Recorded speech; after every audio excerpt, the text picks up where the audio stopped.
Dear students of class 9th, चले study करते हैं।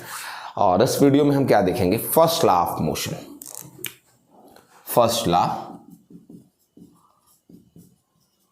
Of motion.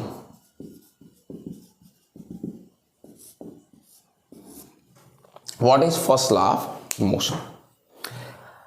हम कुछ पहले कॉन्सेप्ट लेते हैं, उसके बाद हम लोग फर्स्ट लॉ ऑफ मोशन के बारे में स्टडी करेंगे। कॉन्सेप्ट क्या है देखें। आपको बताता हूं कि सबसे पहले एक साइंटिस्ट थे या एक फिजिसिस्ट थे, गैलीलियो। ठीक है, गैलीलियो ने टू प्लेन्स लिए, दोनों प्लेन्स इंक्लाइंड थे। इंक्लाइन में समथिंग बेंट, और जो दोनों का इंक्लिनेशन है वो सेम है। ठीक है बेटा, दोनों का इंक्लिनेशन सेम है, सेम इंक्लिनेशन। थोड़ा सा मैं इसको सही कर दूं, ये दोनों का इंक्लिनेशन सेम है, थीटा थीटा। ये हाइट h और ये भी हाइट h। ठीक है, अब फिर क्या करते हैं, उन्होंने एक मार्बल की बॉल ले ली छोटी सी, और मार्बल की बॉल को यहां से इसको पकड़ रखा अभी, फिर इसको रिलीज कर दिया। और जब रिलीज कर दिया तो उन्होंने देखा कि ये बॉल रोल करती हुई कहाँ आने लगी, नीचे आने लगी बेटा। एंड जैसे जैसे वो नीचे आ रही है उसका स्पीड क्या हो जा रहा है, इंक्रीज कर जा रहा है। ऐसा देखा किसने? गैलीलियो ने देखा। ठीक है सर, गैलीलियो ने इस चीज को देखा, ठीक है, बहुत अच्छी बात है। फिर उन्होंने उसके बाद क्या चीज देखा, स्पीड बढ़ती जा रही थी इस बॉल की। ठीक है बेटा, और स्पीड इसलिए बढ़ती जा रही थी क्योंकि जैसे जैसे वो नीचे आ रहा था ना, उस पर ग्रेविटेशनल फोर्स बढ़ता जा रहा था। ग्रेविटी, अट्रैक्शन, गुरुत्वाकर्षण, वो इंक्रीज करता जा रहा था, स्पीड बढ़ती जा रही थी। फिर उसके बाद फिर क्या हुआ, उन्होंने देखा कि जैसे जैसे जब वो नीचे आ रही है स्पीड बढ़ रही है, जब वो यहाँ पहुंच गई बॉल, तो उन्होंने एक डेफिनेट वेलोसिटी अटैन कर ली।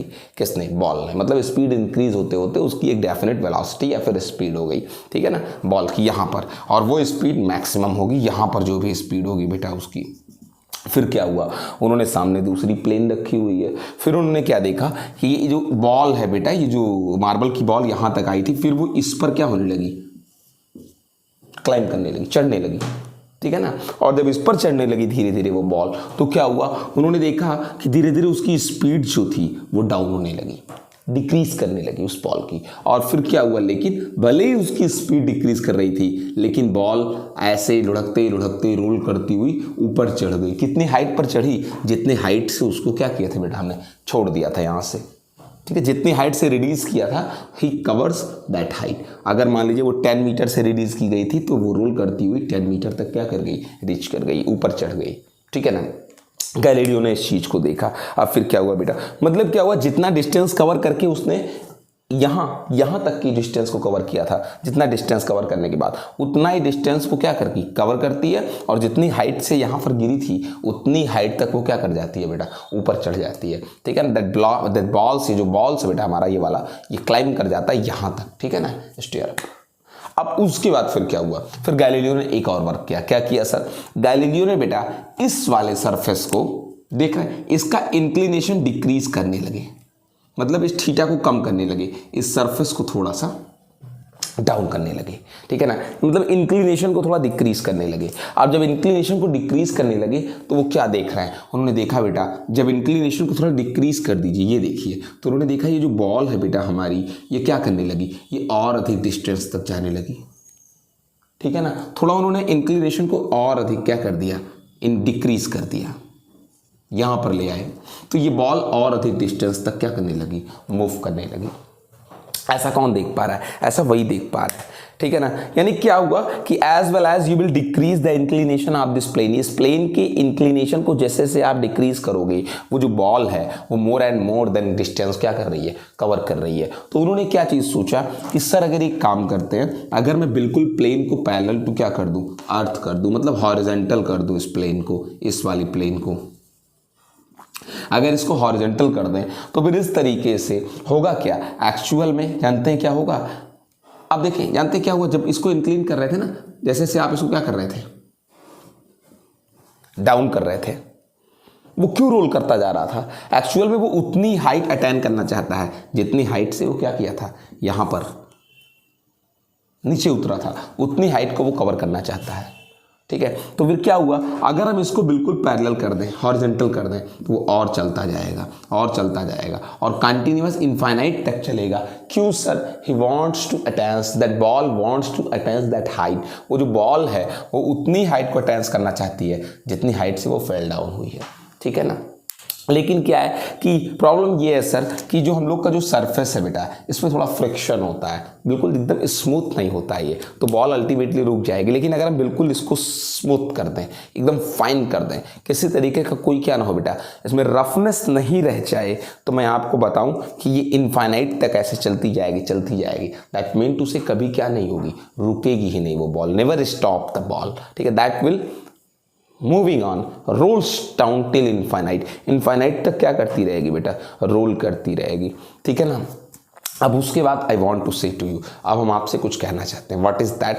आई want to say to you बेटा, एक्चुअल में सर ये देखें कि ये नीचे आ रही थी, इनकी स्पीड क्या हो रही थी परमानेंट, जैसे जैसे ये नीचे आ रहा था बॉल, इनकी स्पीड इंक्रीज कर रही थी। एक्चुअल में ये सोचें कि ये मूव कैसे कर रही है, जानते हैं इस पर नीचे की ओर ग्रेविटेशन तो लग रहा है, लेकिन ऊपर इसको कोई खींचने वाला नहीं है। There is no any force to pull that upward, ऊपर खींचने वाला कोई फोर्स नहीं है, लेकिन आगे वाले फोर्स हैं। ठीक है ना? और जब वन डायरेक्शन में फोर्स लग रहा है, ऊपर कोई नहीं है इसको खींचने वाला, दैट इज अनबैलेंस्ड फोर्स।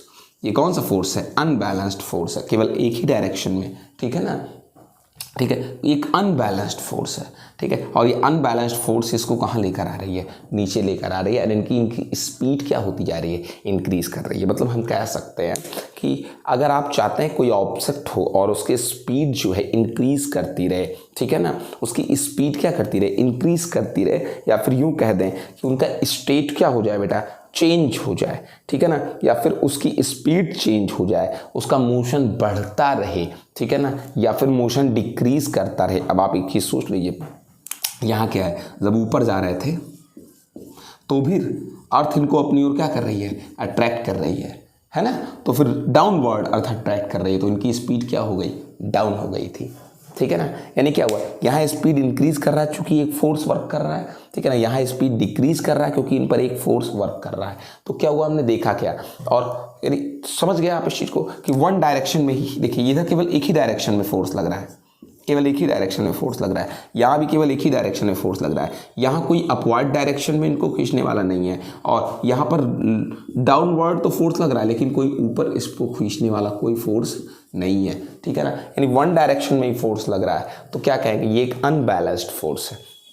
और अनबैलेंस्ड फोर्स इसके स्टेट को चेंज कर सकता है, देखिए, या फिर इसके मोशन को डिक्रीज कर सकता है, इंक्रीज कर सकता है, या फिर इनकी स्पीड को डिक्रीज इंक्रीज, यहाँ इनकी स्पीड को डिक्रीज कर रहा है और यहाँ इनकी स्पीड को इंक्रीज कर रखा है। यानी हम इस बारे में क्या इन्फॉर्मेशन कर सकते हैं कि एक अनबैलेंस्ड फोर्स चाहिए किसी के मोशन को चेंज करने के लिए, किसी की स्पीड को इंक्रीज या फिर डिक्रीज करने के लिए। यानी अगर यहाँ पर स्पीड को इंक्रीज कर रहा है तो एक्सीलरेशन या एक्सीलरेटेड मोशन कह सकते हैं, यहाँ डिक्रीज कर रहे हैं तो रिटार्डेटेड मोशन कह सकते हैं, मंदित गति, जहां स्पीड कम हो रही है। लेकिन इसके लिए हमको एक एक्सटर्नल फोर्स चाहिए ही चाहिए। जो यहाँ पर डाउनवर्ड लग रहा था, ऊपर कोई नहीं लगा रहा था, अपवर्ड नहीं लग, केवल एक ही डायरेक्शन में लग रहा था, और यहाँ पर भी एक लग रहा था। आप मोशन ऊपर कर रहे हो, फोर्स नीचे लग रहा है, तो आपकी स्पीड डाउन हो गई। तो एक्सीलरेटेड मोशन या फिर डी एक्सीलरेटेड मोशन, रिटार्डेटेड मोशन के लिए आपको एक अनबैलेंस क्या चाहिए बेटा, फोर्स चाहिए। ठीक है ना? अब क्या हुआ कि ये सारी बातें तो गैलीलियो ने देखी है, हमने नहीं देखी। किसने देखी? गैलीलियो ने। फिर क्या हुआ, न्यूटन ने गैलीलियो के उन रूल्स को स्टडी किया जो गैलीलियो ने जो उन्होंने दिया था। किस पर दिया था बेटा? मोशन पर एंड फोर्स पर। ठीक है ना? Newton studied the rules about the motion and force, जो किसने दे रखे थे? गैलीलियो ने। यानी गैलीलियो के मोशन और फोर्स पर जो भी रूल्स थे उनको फिर से अच्छे से स्टडी किया किसने? न्यूटन ने। और उन्होंने 3 फंडामेंटल्स रूल दे दिए। किसने? न्यूटन ने। 3 न्यू रूल्स दे दिया। किसने बेटा? न्यूटन ने दे दिया। और वही जो न्यू रूल्स दिए न्यूटन ने, that governs the Newton's laws of motion. ठीक है ना? हम क्या कह सकते हैं कि वो जो 3 रूल्स किसने दिए? न्यूटन ने दिए। Actually that governs the force, वही फोर्स को क्या करते हैं बेटा, वही फोर्स के बारे में बताते हैं। 2 रूल्स किसने दिए? न्यूटन ने। दैट इज कॉल्ड, मैंने क्या कहा कि न्यूटन ने स्टडी किया गैलीलियो के मोशन और फोर्स पर जो भी लॉस थे, और फिर न्यूटन ने 3 नए फंडामेंटल क्या दे दिए, रूल्स दे दिए, ठीक है ना। और वो रूल्स ऐसे थे जो न्यूटन ने दिए, that rules governs the motion of any object, and that rules that is given by Newton is called Newton laws of motion. Newton's laws of motion. Let's see what is the Newton's laws of motion. That is in 3. वो 3 हैं, हम एक एक करके तीनों को study करेंगे. First rule Newton's second rule and Newton's third rule. Okay, let's see. I want to ask to you something. What is that? This is a table and there is an object put on this maze. Object in the rest. इस object का state क्या है, rest है. After 2 days I will see this object. This object does not change its place. यह object अपने place को change नहीं करेगा. Where it is put, available at that point. जहां रखा है उसी पॉइंट पर स्टेबल रहेगा. ये अपने प्लेस से मूव नहीं किया, ये रेस्ट में था और रेस्ट में ही है. ऐसा भी नहीं है कि इसी टेबल पर मूव करने लगा, इसने अपने प्लेस को नहीं छोड़ा, नहीं छोड़ा. And see, this is a plane. This is a plane. And you have to understood this. There is a bicycle or this is a ball. You roll this. आप इसको ऐसे रोल करा दो, कुछ दूर जाएगा, देन इसकी स्पीड डाउन होती जाएगी, डाउन होती जाएगी एंड फाइनली बॉल स्टॉप. लेकिन अगर मैं अब एक चीज सोचे, क्यों स्टॉप कर गया, कैसे स्टॉप कर गया, तभी समझ में आ जाएगा आपको. एक अदर प्लेन ले लीजिए और ये प्लेन बिल्कुल स्मूथ हो, नो रफनेस, जीरो रफनेस. एकदम स्मूथ हो प्लेन, जैसे आइस. फिर इस पर आप बॉल को रोल करा दें, कवर टाइट कवर, चलता रहेगा चलता रहेगा, नेवर स्टॉप्स. टोटली स्मूथ रहे, बिल्कुल फ्रिक्शन ना हो, फ्रिक्शन लेस हो सरफेस. ये बॉल रोल करता रहेगा, कभी नहीं स्टॉप होगा. So what is the difference in both positions? Actually here is a friction on the surface. दोनों सरफेस के बीच में, बॉल और टेबल के बीच एक फ्रिक्शन है. वो फ्रिक्शन अगेंस्ट वर्क करता है मोशन के, वो इनको रोक दिया था. और यहां पर वो फ्रिक्शन नहीं है तो बॉल क्या करती रही, रोल करती रही. एटलीस्ट स्पीड भी नहीं डाउन होगा, उसी स्पीड से फॉरवर्डेड टू आगे बढ़ेगा जिस स्पीड से बॉल मोशन कर रही थी जब स्मूथ था बिल्कुल surface. There is no any friction applied in the backward direction. अगर फ्रिक्शन ही नहीं है तो कोई इनको अपोज नहीं कर रहा है, परमानेंट आगे जा रहे हैं. लेकिन यहां पर ये रुक जा रहे थे क्योंकि अगेंस्ट एक फोर्स लग रहा है, वो है फ्रिक्शन. फ्रिक्शन इस बॉल को रोक दे रहा है. आप साइकिलिंग करें, आप पैडलिंग करना छोड़ दें, you will see that your cycle will stop automatically after some time. Why? Because road apply and friction force against the motion to your cycle. आपकी साइकिल अगर आगे जा रही है तो आप पर पीछे की ओर एक क्या लग रहा है, फ्रिक्शन लग रहा है, that will stop to you. वो आपको स्टॉप कर देता है। If road will be fulfil smooth, there is no any friction, totally smart road between the tire wheel of the bicycle and the road have no any friction, koi friction now, that is totally smooth, 100% smooth, not 1% friction, just like ice, then your cycle will go forward. आप भले ही paddling करना leave कर दें, आपकी cycle move करती रहेगी, क्योंकि अब आपको कोई अपोज नहीं कर रहा है, वही मोशन में बने रहेंगे आप, जैसी मोशन में आप थे। स्पीड तक नहीं डाउन होगा साइकिल का, मतलब चेंज ही नहीं होगा आपकी साइकिल की स्पीड में। व्हाट वी सी, हमने क्या देखा, यहां हमने कोई फोर्स नहीं लगाया, तो इसने अपने स्टेट को क्या नहीं किया, चेंज नहीं किया। रेस्ट में था, रेस्ट में है, और यहां पर एक फ्रिक्शन फोर्स लगने लगा तो ये स्टॉप कर गए, लेकिन यहां पर नहीं लगा फ्रिक्शन फोर्स, तो ये मोशन में थे एंड परमानेंट मोशन में ही बने रह गए, क्योंकि कोई अपोज नहीं कर रहा है। जिस स्टेट में था मोशन में, उसी स्टेट में उसी स्पीड से मोशन में रह गए। यानी आपने क्या देखा कि अगर कोई एक्सटर्नल फोर्स नहीं लग रहा है, अगर मैं नहीं इसको हटाता, मैं नहीं यहां पर कोई फ्रिक्शन फोर्स लगा रहा हूं, मैंने अपोज नहीं किया, अगर मैंने इधर से कुछ नहीं किया, अगर हमने कोई फोर्स नहीं लगाया, तो जो रेस्ट में है वो रेस्ट में रह गया, और जो मोशन में है वो मोशन में रह गया। अगर कोई अगेंस्ट इसके फोर्स नहीं लग रहा है, तो जो रेस्ट में था वो अब भी रेस्ट में है, और जो मोशन में था वो मोशन में है। एक्चुअली इसी को प्रॉपर्टी ऑफ इनर्शिया कहते हैं।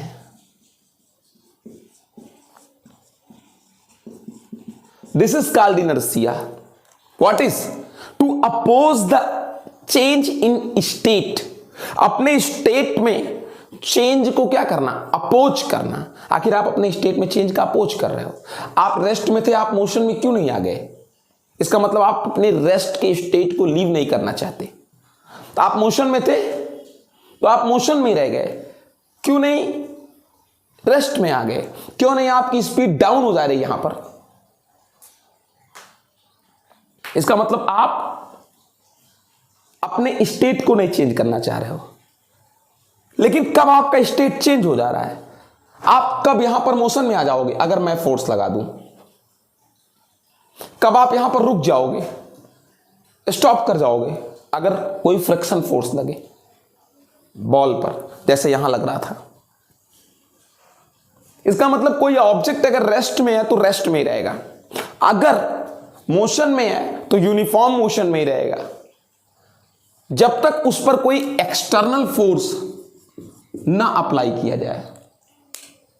This is called property of inertia. This is the first rule of Newton, या फिर Newton's first law of motion. What is the Newton first law of motion? The first law of motion is called law of inertia. Law of inertia. This is also called first law of motion of Newton. Newton's first law of motion. What is that? क्या बोलेंगे आप Newton's first law of motion को? An object remains in its state of rest or uniform motion. एक object अपने rest के state में या uniform motion के ही स्टेट में बना रहता है, अनलेस एन एक्सटर्नल फोर्स, जब तक कोई external force applied on it, object पर नहीं लगाएंगे टू चेंज इट्स स्टेट, उसके स्टेट को क्या करने के लिए, चेंज करने के लिए। कोई ऑब्जेक्ट अगर रेस्ट में है तो रेस्ट में ही रहेगा, अगर मोशन में है तो मोशन में ही रहेगा, जब तक आप उस पर कोई एक्सटर्नल फोर्स नहीं लगाओगे उसके स्टेट को क्या करने के लिए, चेंज करने के लिए। An object remains in its state of rest or motion, uniform motion, unless an external force applied on it to change that object motion state. जब तक आप ऑब्जेक्ट की स्टेट को चेंज करने के लिए कोई एक्सटर्नल फोर्स नहीं लगाएंगे, वो अपने स्टेट को नहीं चेंज करेगा, चाहे वो रेस्ट में होगा तब भी, मोशन में होगा तब भी। एटलीस्ट मोशन में स्पीड तक नहीं चेंज होगी अगर एक्सटर्नल फोर्स नहीं लगेगा। अंडरस्टूड? यानी हर ऑब्जेक्ट, सर सोचने की बात है कि ये रेस्ट में है तो रेस्ट में रह गया, क्यों नहीं मोशन में आ गया? इसका मतलब ये अपोज करता है अपने स्टेट को चेंज करने का, नहीं तो मोशन में आ गया होता। ना अपोज करता अगर ये तो मोशन में आ गया होता, और यहां मोशन में था तो मोशन में रह गया। क्यों नहीं रेस्ट में आ गया? इसका मतलब नहीं आना चाहता रेस्ट में, यानी अपोज करता है अपने मोशन के चेंज का, वो नहीं चाहता मेरे मोशन में चेंज हो। This is called Newton's first law of motion. That is also called laws of inertia. This property, this tendency, the tendency of object to oppose the change in state, अपने state में change की oppose करना, ये tendency, ये property, ये nature object का कि वो अपने स्टेट में चेंज को अपोज करती है, नहीं चाहती अपने स्टेट में change, that is called inertia.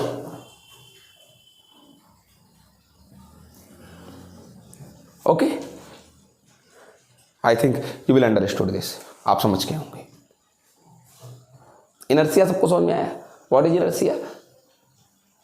An object remains in the state of rest or uniform motion unless an external force applied on it to change its state। एक object rest है तो rest में रहेगा, motion में है तो motion में रहेगा, जब तक आप इस पर कोई एक्सटर्नल फोर्स नहीं लगाएंगे कि ये अपने स्टेट को क्या करे, चेंज करे। This is called first law of motion, Newton's first law of motion. This is called laws of inertia, कि ऑब्जेक्ट अपने स्टेट में चेंज को अपोज करता है। यही tendency to oppose the change in state, यही स्टेट में चेंज की जो अपोज करने की tendency, the tendency to oppose the change in state, अपने स्टेट में चेंज का क्या करना, अपोज करना, इसी टेंडेंसी को इनर्शिया बोलते हैं। और हर ऑब्जेक्ट में प्रॉपर्टी है। ओके।